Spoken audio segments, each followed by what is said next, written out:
Bismillahirrahmanirrahim. Assalamualaikum warahmatullahi wabarakatuh. Alhamdulillahirabbil alamin. Wassalatu wassalamu ala asrafil anbiya'i wal mursalin sayyidina Muhammadin wa ala alihi wa ashabihi ajma'in. Amma ba'du. Di sini saya akan membahas tentang keterampilan proses dalam belajar.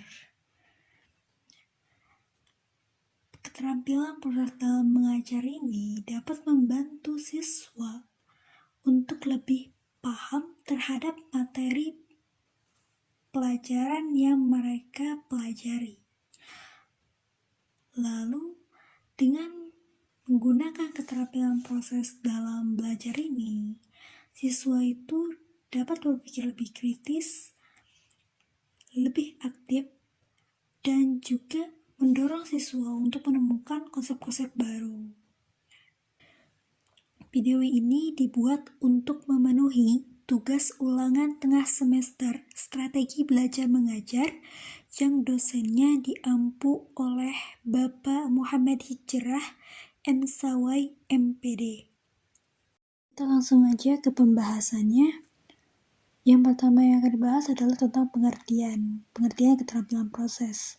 Nah, keterampilan proses merupakan kemampuan siswa untuk mengelola atau memperoleh yang didapat dalam kegiatan belajar mengajar atau biasa disingkat dengan KBM, yang memberikan kesempatan seluas-luasnya pada siswa untuk mengamati, menggolongkan, menafsirkan, meramalkan, menerapkan, merencanakan penelitian, mengkomunikasikan hasil perolehan tersebut.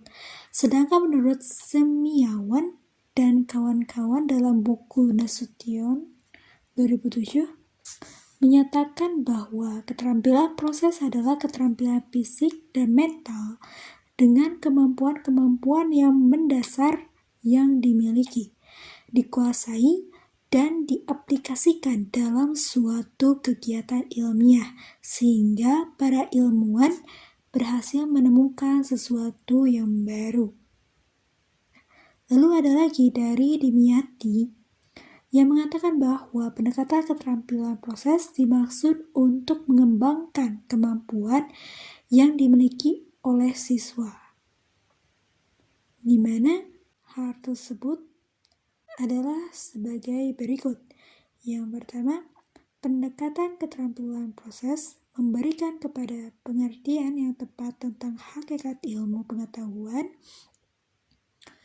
di mana siswa dapat mengalami rasakan ilmu pengetahuan dan dapat lebih baik mengerti fakta dan konsep ilmu pengetahuan. Lalu, mengajar dengan keterampilan proses berarti memberi kesempatan kepada siswa bekerja dengan ilmu pengetahuan, tidak sekedar menceritakan atau mendengarkan cerita tentang ilmu pengetahuan. Menggunakan keterampilan proses untuk mengajar ilmu pengetahuan membuat siswa belajar proses dan produk ilmu pengetahuan sekaligus. Nah, pada pendekatan proses, tujuan utama pembelajaran itu adalah mengembangkan kemampuan siswa dalam keterampilan proses seperti mengamati, berhipotesa, merencanakan, menafsirkan, dan mengkomunikasikan. Pendekatan keterampilan proses digunakan dan dikembangkan sejak kurikulum 1984. Cara memandang anak didik pada pendekatan keterampilan proses adalah sebagai manusia seutuhnya. Cara memandang ini dijabarkan dalam kegiatan belajar mengajar, di mana memperhatikan pengembangan pengetahuan, sikap, nilai, serta keterampilan. Nah, ketiga unsur itu menyatu dalam satu individu dan keterampilan dalam bentuk kreativitas. Oke, selanjutnya proses pelaksanaan keterampilan proses. Nah, yang pertama, tujuan dan lingkup kegiatan. Nah, keterampilan proses ini memiliki tujuan untuk mengembangkan kreativitas siswa dalam belajar, sehingga siswa secara aktif mengembangkan kemampuan-kemampuannya, sedangkan lingkup kegiatan keterampilan proses ini bertolak pada kemampuan fisik dan mental yang mendasar sesuai dengan apa yang ada pada pribadi siswa.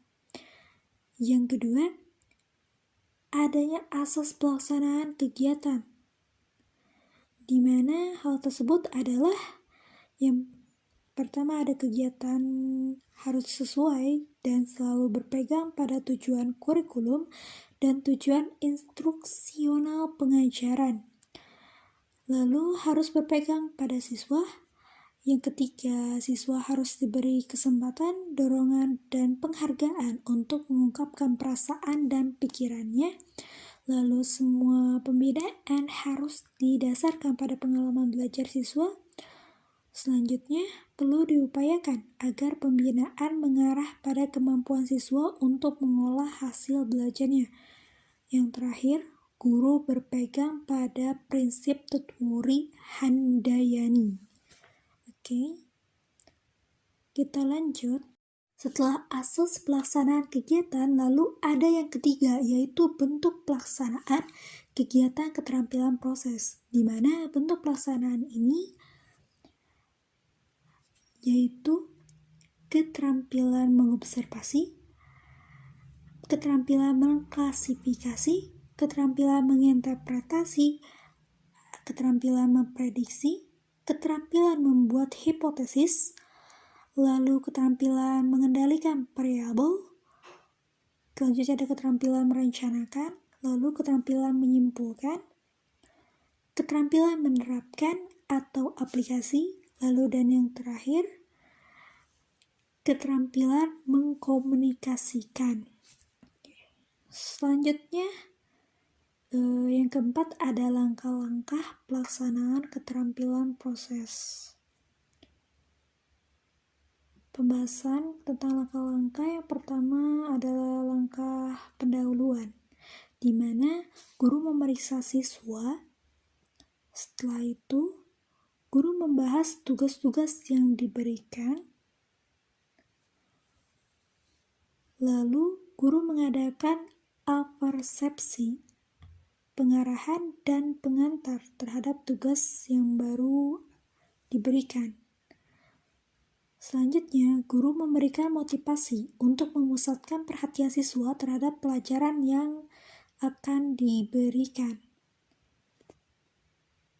Setelah langkah pendahuluan, kita lanjut kegiatan belajar mengajar yang dilaksanakan berdasarkan keterampilan proses.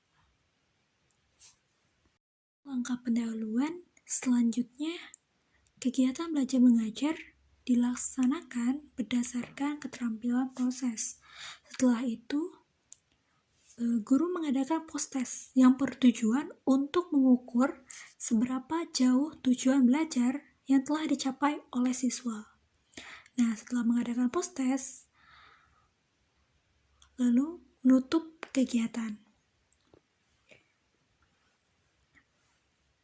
Nah, untuk mengikuti langkah-langkah tersebut, guru itu harus mempersiapkan secara matang materi pelajaran yang akan disajikan sebelum kegiatan belajar mengajar dimulai, seperti menyiapkan rencana pengajaran dan materi pengajaran, media pengajaran yang dapat membantu proses belajar, daftar tugas yang harus diselesaikan siswa selama proses belajar berlangsung, dan yang terakhir, menyediakan alat evaluasi dan tugas-tugas rumah. Di dalam keterampilan proses dalam belajar itu terdapat keunggulan dan kelemahan. Kita bahas yang keunggulannya dulu. Yang pertama, itu siswa terlibat langsung dengan objek yang sedang dipelajari, sehingga mempermudah pemahaman siswa terhadap materi pelajaran. Yang kedua, siswa menemukan sendiri konsep-konsep yang dipelajari, sehingga ini melatih siswa untuk berpikir lebih kritis, Yang ketiga, melatih siswa untuk bertanya dan terlibat lebih aktif dalam pembelajaran. Yang keempat, mendorong siswa untuk menemukan konsep-konsep baru. Yang kelima, memberi kesempatan pada siswa untuk belajar menggunakan metode ilmiah dengan keterampilan proses ini ya. Lalu kelemahannya yang pertama, memerlukan banyak waktu sehingga sulit untuk dapat menyelesaikan bahan pengajaran yang ditetapkan dalam kurikulum. Jadi membutuhkan waktu lama ya. Yang kedua, memiliki fasilitas yang cukup baik dan lengkap sehingga tidak semua sekolah dapat menyediakan. Nah, jadi fasilitasnya itu lebih dari pembelajaran seperti biasanya gitu. Jadi kalau pembelajaran yang menggunakan keterampilan proses itu harus ada fasilitas yang lebih daripada pembelajaran biasa pokoknya. Nah, namun ada cara untuk mengatasi kelemahan ini. Kelemahan daripada pendekatan keterampilan proses. Bagaimana caranya? Yang pertama, guru harus semaksimal mungkin menggunakan waktu yang telah ditetapkan oleh kurikulum sehingga tidak akan memakan waktu yang lama. Yang kedua, guru harus efektif mengatur fasilitas dan alat peraga yang kurang memadai di sekolah. Seperti bisa mengambil dari pribadi atau bisa meminjam dari pihak murid.